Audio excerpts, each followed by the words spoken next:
நல்ல ஆண்டவரே, இந்த கால வேளைக்காக நன்றி செலுத்துகிறோம். இரவெல்லாம் எங்களை காத்தீர். காலையில எழுந்து துதிக்கும்படியாக நல்ல பாக்கியத்தை எங்களுக்கு தந்தீர். நல்ல பாடலையும் கேட்டோம். இந்த பெங்களூர் பட்டணத்திலே இரவெல்லாம் நல்ல மழையை கொடுத்தீரையா, ஸ்தோத்திரம். தொடர்ந்து எல்லா இடங்களிலும் நல்ல மழையை கொடுக்கும்படியா அப்படி ஜெபிக்கிறோம். கர்த்தர் ஆண்டவர், இந்த நாளில நாங்கள் தியானிக்கிற இந்த சங்கீதம் 85 எங்களுக்கு தெளிவாக புரியும்படிய கர்த்தர் பரிசுத்த ஆவியானவர் எங்களுக்கு தெளிவுபடுத்தும்படியாக ஜெபிக்கிறேன். ஆண்டவரே, ஸ்தோத்திரம். இதில் இந்த ஜூம் மீட்டிங்கிலே கலந்து கொண்டிருக்கிற அத்தனை தேவ பிள்ளைகளுக்காக நான் ஜெபிக்கிறேன்.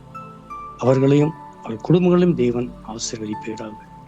எல்லா துதிகான மகிமை ஒருவருக்கே நாங்கள் ஏறெடுக்கும். இயேசுவின் நாமத்தில் ஜெபிக்கிறேன் நல்ல பிதாவே, ஆமென். இந்த நாளில சங்கீதம் 85 நாம் பார்க்க இருக்கிறோம். இந்த சங்கீதம் 85ல 13 வசனங்கள் இதில் அடங்கியுள்ளது. இந்த சங்கீதம் கோராக்கின் புத்திரர் உள்ள ராக தலைமைக்கு ஒப்பிக்கப்பட்ட சங்கீதம். இதனுடைய தலைப்பு என்ன அப்படின்னு பார்த்தோம்னா, எங்களை திரும்ப உயிர்ப்பிக்க மாட்டீரோ, அல்லது தாய் நாட்டிற்கான ஒரு மன்றாட்டு ஜெபமாய் இது அமைகிறது. இதை 3 பிரிவுகளாக நாம் பிரிக்கலாம். 1 முதல் 3 வசனங்கள் பாவத்தையெல்லாம் மன்னித்து சிறையிருப்பை கர்த்தர் திருப்பினார் என்று பார்க்கிறோம். 4 முதல் 7 வசனங்கள் மீண்டும் சிறையிருப்பில் மாட்டிக்கொண்டு விடுதலைக்காக ஜெபம். இதுல 7 விண்ணப்பங்கள் அடங்கியிருக்கிறத நாம் பார்க்கிறோம். வசனம் 8 முதல் 13 கர்த்தரிடம் திரும்பினால் கிடைக்கும் நன்மைகள்.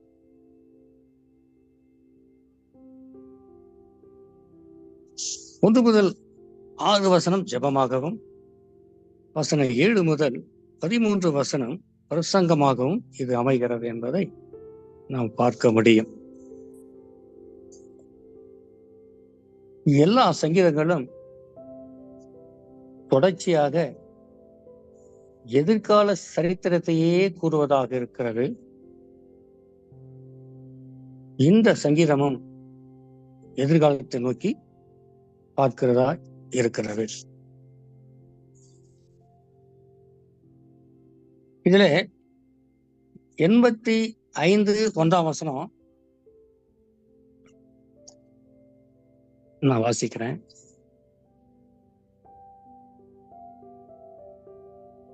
கர்த்தாவே, உமது தேசத்தின் மேல் பிரியம் வைத்து யாக்கோபின் சிறையிருப்பை திருப்பினீர். கர்த்தாவே, உமது தேசத்தின் மேல் பிரியம் வைத்து யாக்கோபின் சிறையிருப்பை திருப்பினீர். இந்த வசனம் எஸ்ரா நெகேமியா காலத்தில் மிக அதிகமான ஜனங்கள் திரும்பி வரவில்லை என்று சொல்லப்படுகிறது. எனவே கர்த்தர் தமது ஜனங்களை முழுமையாக கொண்டு வந்து ராஜ்யத்தை ஸ்தாபிக்க ஒரு காலத்தை குறித்து இது பேசுகிறது.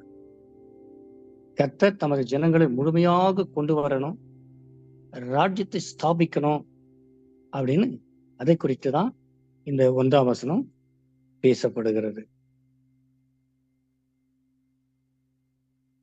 தொடர்ந்து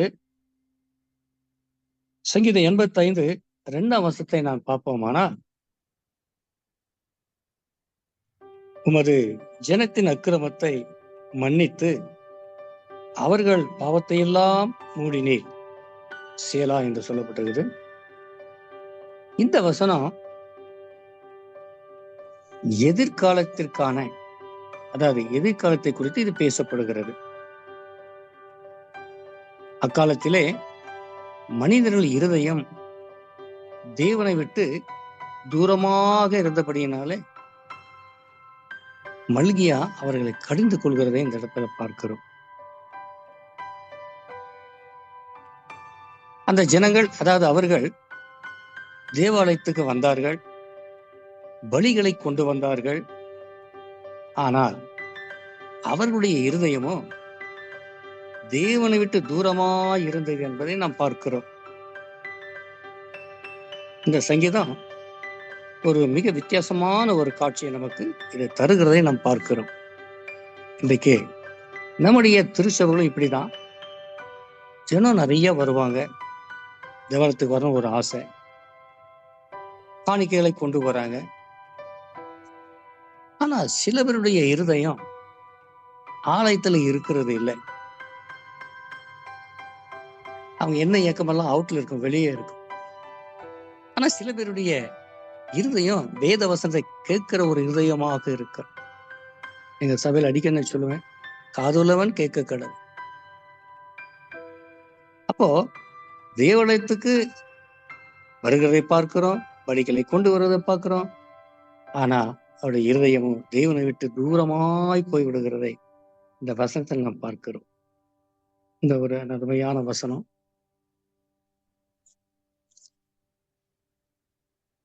தொடர்ந்து இஸ்ரவேல் ஜனங்களுக்கு நியாயத்தீர்ப்பெல்லாம் முடிந்த காலத்தை இது நோக்கி பார்க்கிறது. இஸ்ரேல் மக்களுக்கும் இந்த உலகத்திற்கும் மிக கேடான ஒரு காலம் எதிர்காலத்தில் இருக்கிறது என்று இந்த வசனம் குறிப்பிடுகிறது. அதாவது மகா உபத்திரவம் முழு உலகத்தையும் பாதிப்பு உண்டாகியிருக்கும். அதுதான் நியாய தீர்ப்பின் காலம். சாத்தான் வந்து கட்டவிழ்த்து விடப்படுவான். பரிசுத்த ஆவியானவரும் என்ன பண்ணுவாரா, பாவத்தை தடுத்து நிறுத்துவது இல்லையா. ஏன் அப்படின்னா, மனிதன் என்ன விரும்பினாலும் அவன் செய்யலாம். மனிதன் என்ன விரும்பினாலும் அவன் செய்யலாம். அவையாவது பாவத்தை நிறுத்த போவதில்லை. ஆனா மனிதன் என்ன விரும்பினாலும் செய்யலாம் என்ற காலம் வருகிறது. இந்த தேவன் என்ன பண்ணுவாரா, நேயம் தீர்ப்பாராம். அப்ப மனிதன் என்ன பண்ணலாம், ஃப்ரீ. சாத்தான் கட்டவத்தை விடப்படுவான். பரிசுத்த ஆவியான பாவத்தை தடுத்து நிறுத்துவாராம். மனிதன் என்ன விரும்பினாலும் செய்யலாம். அந்த ஒரு காலம் வரப்போகுது. பின்னர் தேவன் என்ன பண்ணவர், நேயம் தீர்க்கப்படுவார். அப்போ இந்த காலத்திலே, அதாவது தேவனுடைய பிள்ளைகளுக்கு, அதாவது நமக்கு பாவத்திற்கான நேயத்திற்கு முடிவடைந்து விட்டது, முடிவடைஞ்சது. ஆனா நம்முடைய பாவங்களுக்காக இயேசு கிறிஸ்து என்ன பண்ணார், சிலுவையிலே அடிக்கப்பட்டார். பாவத்தை குறித்த கேள்வி பதில் உரைக்கப்பட்டுள்ளது. ஆனாலும் விசுவாசிகளும் பயப்பட வேண்டிய ஒரு காரியம் உண்டு.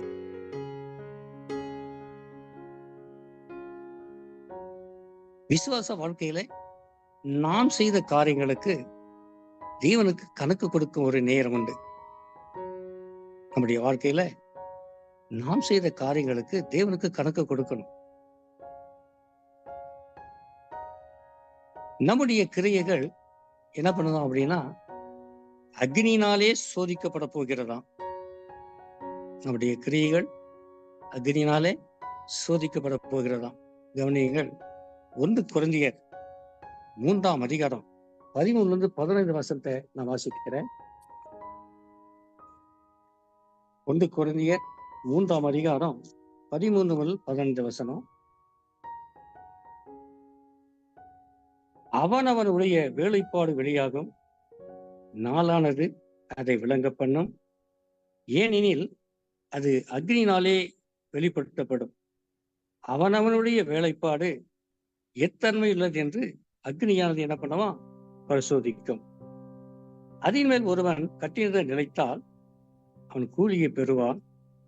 ஒருவன் கட்டினது வெந்து போனால் அவன் நஷ்டமடைவான். அவனோ ரட்சிக்கப்படுவான். அதுவும் அக்னியிலாகப்பட்டு தப்பினது போல இருக்கு. இப்படி சொல்லப்பட்டிருக்கிறது இந்த வசனம். அதாவது மகா உபத்திரவ காலத்தில எல்லாமே நியாயம் தீர்க்கப்பட போகிறது. நம்முடைய கிரியைகள் அக்னியால் சோதிக்கப்பட போகிறது. அதே நேரத்தில் அந்த மகா உபத்திரவ காலத்தில் எல்லாமே நியாயம் தீர்க்கப்பட போகிறதாம். வேதம் அப்படி நமக்கு தெளிவுபடுத்துகிறது.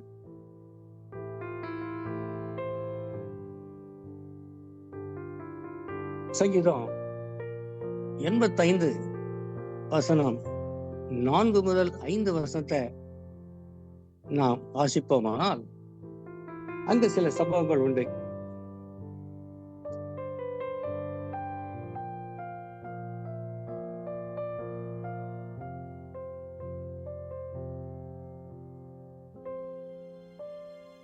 பார்க்கலாம்.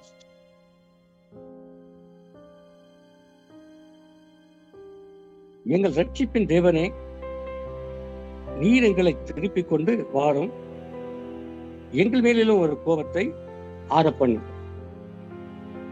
5ஆம் வசனம், என்றைக்கும் எங்கள் கோபமாயிருப்பீரோ,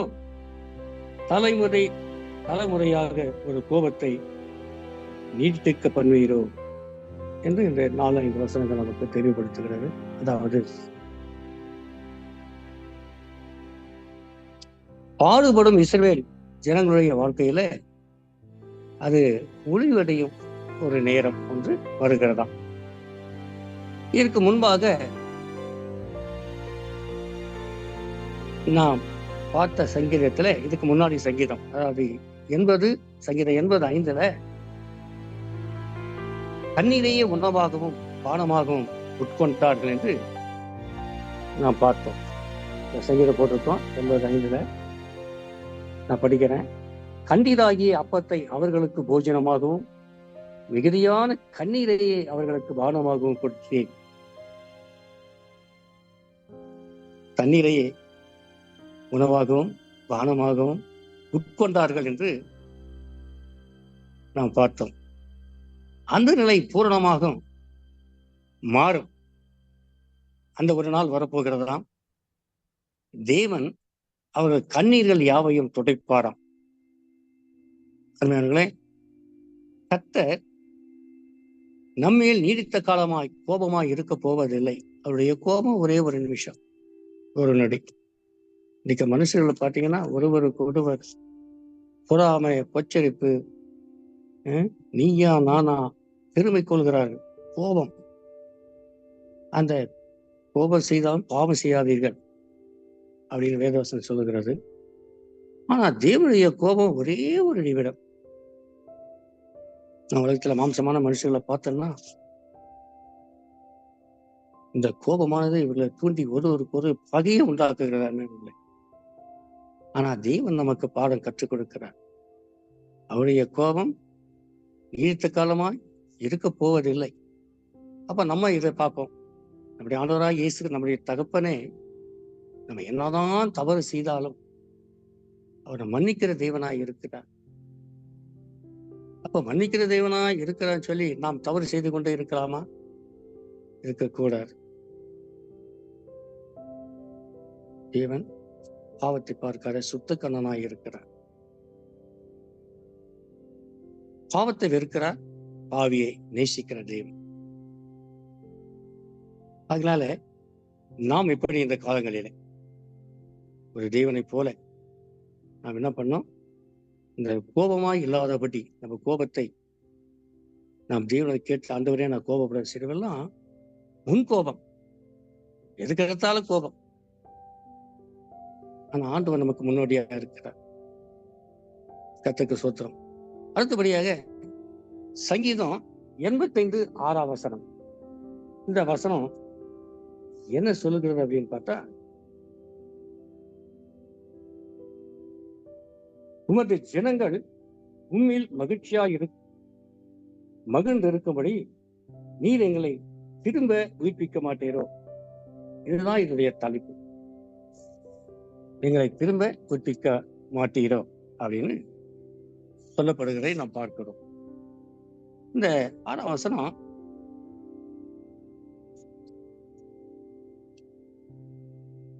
பல காரணங்களாலே இன்று நமது சபைகளில, அதாவது நாம் வாசம் பண்ணுகிற சபை, நாம் நடத்துகிற சபையில எழுப்புதல் தேவையானதா இருக்கிறது. எழுப்புதல்.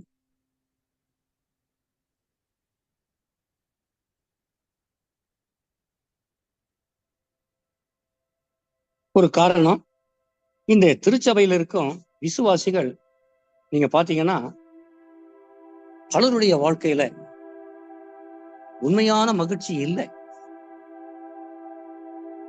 உண்மையான மகிழ்ச்சி இல்லை. அந்த மகிழ்ச்சி வாழ்க்கையில இருக்க வேண்டும், ஆனால் அது இல்லை. நிறைய பேர் வாழ்க்கையை நம்ம பார்க்கிறோம், சோர்ந்து காணப்படுகிறார். நம்ம வீடுகளுக்கு சந்திக்க போனோம்னா உன்னுடைய ஜெப குறிப்புகளை சொல்லுவாங்க. ஆலயத்துக்கு வருவாங்க, ஆண்டவர்கிட்ட வேண்டுவாங்க, மறுபடியும் அவங்க சோகமாக இருப்பாங்க. காரணம் என்ன? உண்மையான மகிழ்ச்சி அவர்கிட்ட இல்லை. ஏன் இல்லை? நம்ம உண்மையாய் தேவனை தேடினால், அவர் பாதத்தில் அமர்ந்தால், மரியாதை போல என்றும் விடுவதான் நல்ல பங்கை தெரிந்து கொண்டால் நம்ம உள்ளம் பொங்கும், பூரிப்படையும். என்னுடைய பிள்ளைகளுக்கு அவர் சொல்றார், என்னுடைய சமாதானத்தை உங்களுக்கு கொடுக்கிறேன் என்று ஆண்டவர் சொல்கிறார். நம்ம ஆண்டவர் எவ்வளவு நல்லவர் பாருங்க. அவருடைய சமாதானத்தையே உங்களுக்கு நமக்கு கொடுக்கும் போது நாம் சந்தோஷம் அடைவோம். அவர் நம்மில் இருக்கணும், நாமும் முறை நிலைத்திருக்கணும். அப்ப தேவன் நமக்கு மகிழ்ச்சி, எங்க இல்லாத ஒரு மகிழ்ச்சியை கொடுப்பார். ஏன் நமக்கு மகிழ்ச்சி இல்லை? நம்ம ஆண்டவரோடு சரியில்லை. நம்ம இருதயம் தூரமா இருக்குது. இயேசு இயேசுன்னு சொல்றோம், ஆனா இயேசு உள்ளத்துல இல்லை. இயேசு இருக்கிற இல்லத்தில மகிழ்ச்சி உண்டு. என்றைக்குமே ஒரு பாடல் உண்டு, இயேசு இருக்க வீட்டிலே சமாதானம் உண்டு, சந்தோஷம் உண்டு என்று பாடுவார்கள். ஆனா ஒண்ணுமே இருக்காது.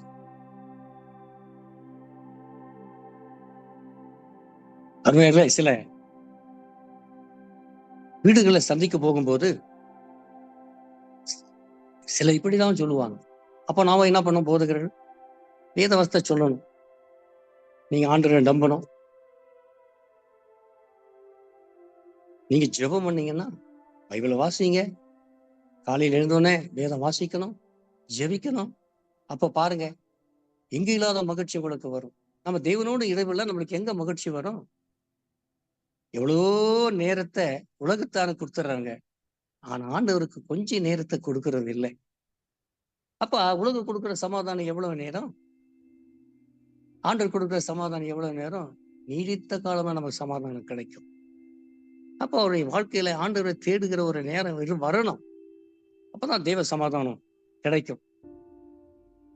அடுத்ததாக நாம் பார்க்கிறோம், சங்கீதம் 85:7 நான் பார்க்கலாம். நான் வாசிக்கிறேன்.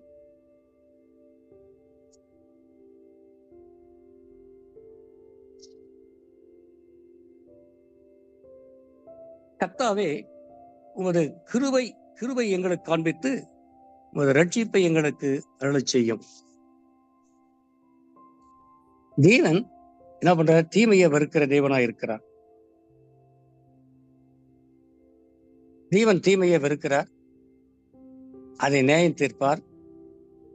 ஆனா அதே வேளையில நம்முடைய தேவன் எப்படிப்பட்ட தேவன்னா, நான் அப்ப சொன்னேன், அவர் இரக்கங்களின் சிகரம். அவர் தேவனாகவும் இருக்கிறார், கிருபையின் தேவனாக இருக்கிறார், இரக்கத்தின் தேவனாக இருக்கிறார், கிருபையின் தேவனாகவும் இருக்கிறார். அவரிடம் திரும்புகிறவர்களுக்கு ரட்சிப்பை அவர் அருள செய்கிறார். அப்ப நம்முடைய தேவன் எவ்வளவு நல்ல தேவன்! நம்முடைய தேவன் நல்ல தேவனுங்க. அவரிடம் திரும்புகிறவர்களுக்கு ரட்சிப்பை கொடுக்கிறார்.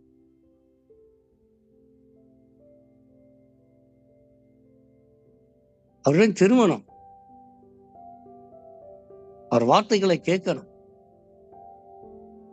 அப்ப ஆண்டவர் நமக்கு இரக்கத்தையும் கிருபையும் ரட்சிப்பையும் அருளுகிறா இருக்கிறார். இப்படியாக இந்த சங்கீதம் சொல்லப்படுகிறது. அப்புறம் சங்கீதம் 85:8 வசனத்தை நான் பார்ப்போமானால், கர்த்தராகிய தேவன் விரும்புவதை கேட்பேன். அவர் தம்முடைய ஜனங்களுக்கும் தம்முடைய பரிசுத்தவான்களுக்கும் சமாதானம் கூறுவார். அவர்களோ மதிகேட்டுக்கு திரும்பாதிருப்பார்களாக. அதாவது பாவத்திற்கான தேவனுடைய இறுதியான நியாயத்தீர்ப்பு நடைபெறும். அப்படி இறுதியான நியாயத்தீர்ப்பு நடைபெறும் பொழுது அவருடைய ஜனங்கள் மீண்டும் பாவத்திற்கு திரும்ப மாட்டார்கள். ஏன் அப்படின்னு சொன்னா, இந்த உலகத்தில் இருந்து பாவமே அகற்றப்பட்டுவிடும், பாவம் தள்ளப்பட்டுவிடும். இதுதான் பாவத்திற்கு தேவனுடைய இறுதியான நியாயத்தீர்ப்பு.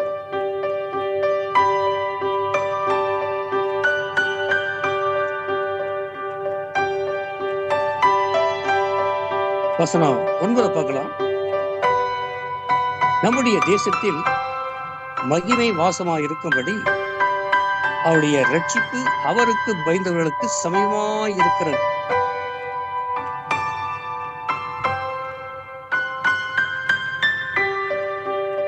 நம்முடைய தேசத்தில் மகிமை வாசமாய் இருக்கும்படி அவருடைய ரட்சிப்பு அவருக்கு பயந்தவர்களுக்கு சமயமாய் இருக்கிறதா.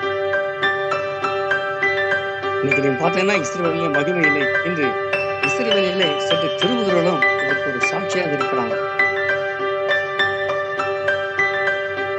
சாட்சி. அதனால்தான் நம்முடைய தேசத்தில் மகிமை வாசமாக இருக்கும்படி அவருடைய ரட்சிப்பு அவருக்கு பயந்தவர்களுக்கு சமயமாக இருக்கு.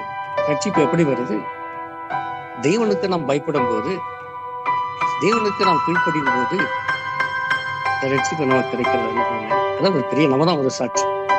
இன்னைக்கு நிறைய பேர் சபைகள்ல சாட்சி சொல்றாங்க, நிறைய பேர் சாட்சி சொல்றாங்க. கர்த்தர் எனக்கு இந்த நன்மை செய்தார், கர்த்தர் எனக்கு இந்த அற்புதம் செய்தார். அப்போ அந்த ரட்சிப்பு பயந்தவர்களுக்கு என்ன பண்ணுறதா சௌவியவாய் இருக்கிறது. அப்போ கர்த்தருக்கு பயப்படுகிற பயம் நமக்குள்ள வேணும். அந்த பயம் எப்படி வரும்? நமக்குள்ள அந்த பக்தி இருந்தால், தேவனுக்கு பக்தி இருந்தால், தேவனுக்கு பயப்படுகிற பயம் நமக்குள்ள இருக்கு.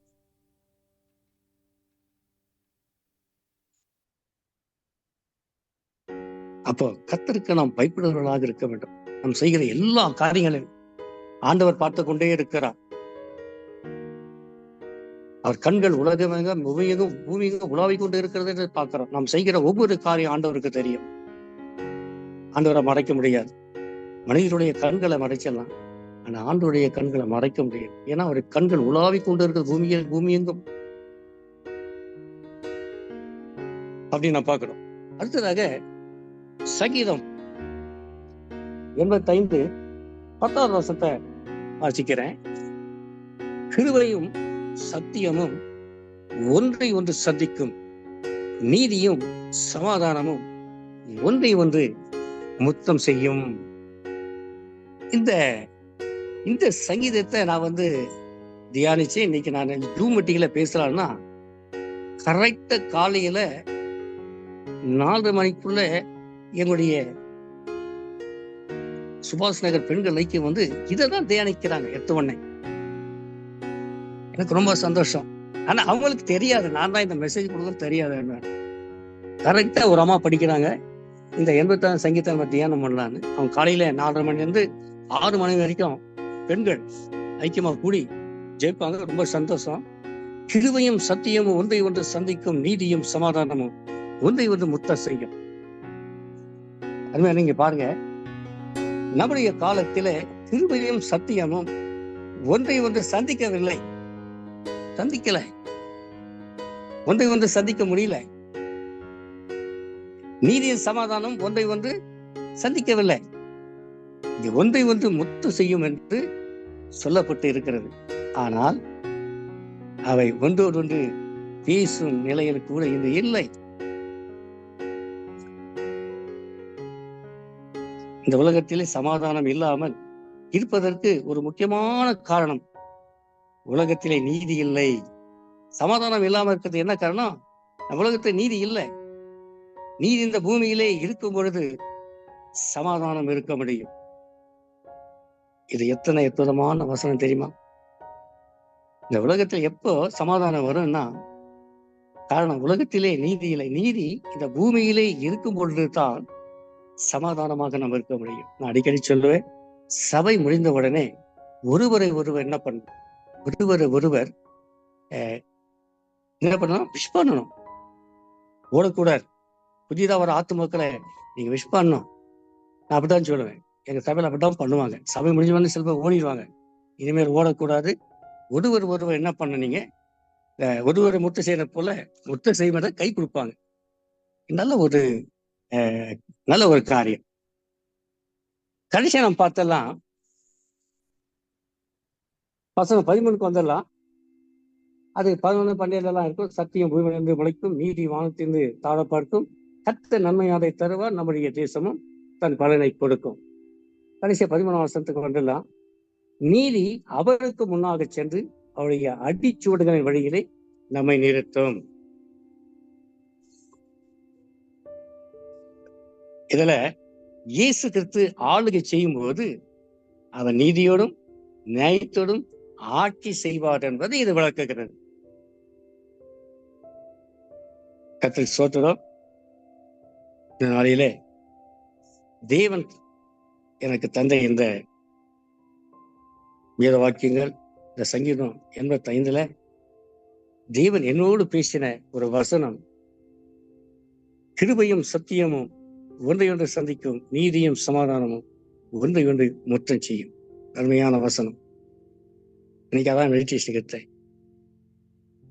சரி, கர்த்தர் தாமே இந்த வேத வசனங்களை ஆசீர்வதிப்பாராக. நாம் ஜெபிக்கலாம். எங்களை நேசிக்கிற நல்ல ஆண்டவரே, கிருபையிலே ஐஸ்வர்யம் உள்ளவரே, இந்த நாளில ஒவ்வொரு பிள்ளைகளையும் இதில் கலந்து கொண்டிருக்கிற ஜூம் மீட்டிங்ல கலந்து கொண்டிருக்கிற ஜீவ பிள்ளைகளை ஜீவன் ஆசீர்வதிக்கும்படியாக நான் ஜெபிக்கிறோம். எல்லா குறைகளும் நிறைவாக்கும்படியாக ஜெபிக்கிறோம். பிள்ளைகளுக்கு எத்தனையோ தேவைகள் இருக்கிறது. முதலாவது குடும்பங்களிலே சமாதானம் வேண்டும், சந்தோஷம் வேண்டும், நம்முடைய இருதயம் ஆண்டவரோடு இருக்க வேண்டும் என்று இந்த 85ஆம் சங்கீதத்தில் பார்த்தது போல நம்முடைய காணப்படுகிற எல்லா குற்ற குறைவுகளையும் தூரப்படுத்த வேண்டும். இயேசு கிறிஸ்து எப்பொழுதும் நம்முடைய இருதயத்தை இருக்க கர்த்தர் கிருபை செய்யணும். ஆசீர்வதிங்க ராஜா. ஸ்தோத்திரம். கிருபையின் சத்தியத்தால் எங்களை அலங்கரிய ராஜா.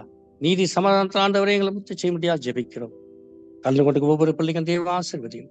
எல்லா துதிகளும் மகிமை ஒருவருக்கு நாங்கள் ஏறெடுக்கிறோம். இயேசுவின் நாமத்தை ஜெபிக்கிறோம் எங்க நல்ல பிதாவே. ஆமென்.